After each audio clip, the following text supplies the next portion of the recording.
Hairdresser killed in another Clarendon crash.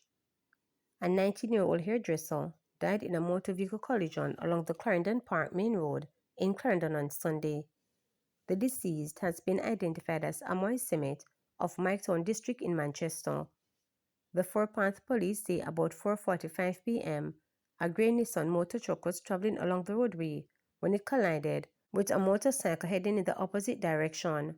Simmet, who was a plane passenger, was thrown from the back and sustained multiple injuries. The police were alerted, and upon their arrival, Simmet was transported to hospital where she was pronounced dead. That fatality came just a day after another deadly crash on Saturday in Salt River, also in Clarendon, which claimed 3 lives, including that of an 8-year-old girl. In that incident, police reports indicate that around 9:15 a.m., the driver of the blue Toyota Corolla motor vehicle made a right turn onto the Salt River Main Road and collided with a motor truck traveling westerly. The Clarendon police have launched investigations into both incidents. According to data from the Public Safety and Traffic Enforcement Branch, 182 civilians died in collisions up to June 23. The figure is 16 deaths fewer than the 198 deaths over the corresponding period in 2024. Teenager drowns in Treasure Beach. The St. Elizabeth police are investigating the suspected drowning of a teenager in the parish on Sunday. He has been identified as 17-year-old Dejon Graham of Comfort District, Manchester. Reports are that about 3:30 p.m., Graham went for a swim at the beach in Frenchman Bay, Treasure Beach, when he got into difficulties and drowned. The Pedro Prince police are investigating. Former PNP representative Christopher French switches to JLP. Christopher French, who represented the People's National Party in the Alexandria Division in St. Anne in last year's local government election, has switched allegiance to the Jamaica Labour Party. French was introduced as the JLP newest member at a party meeting in Clarendon Northwestern on Saturday evening by Member of Parliament for St. Anne Southwestern, Xavier Main.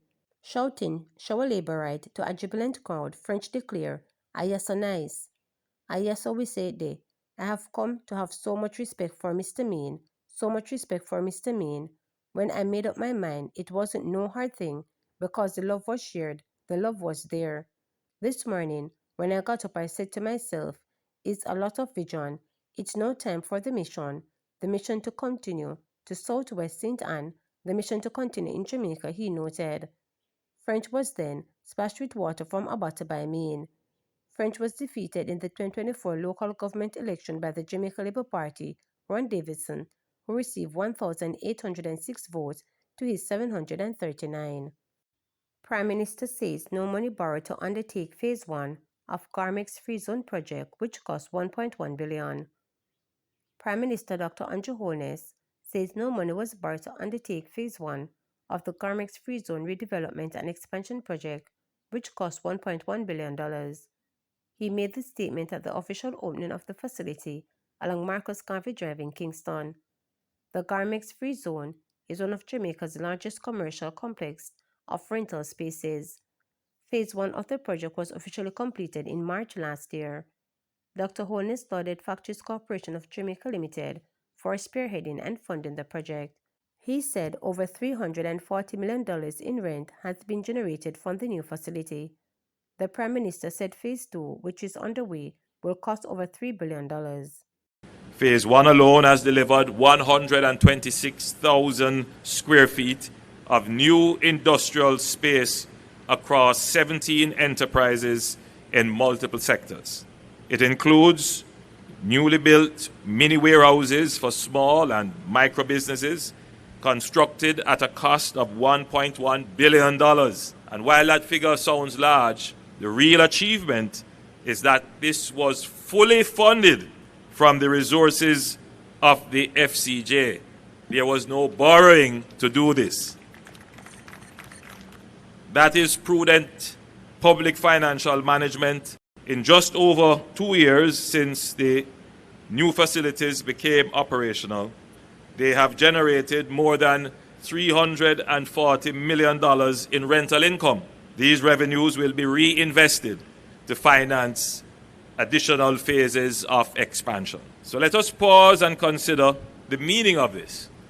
A self-financing government enterprise delivering quality infrastructure, creating jobs, and expanding economic opportunity, all without putting a strain on the taxpayer. That is the kind of governance we aim to institutionalize across public sector.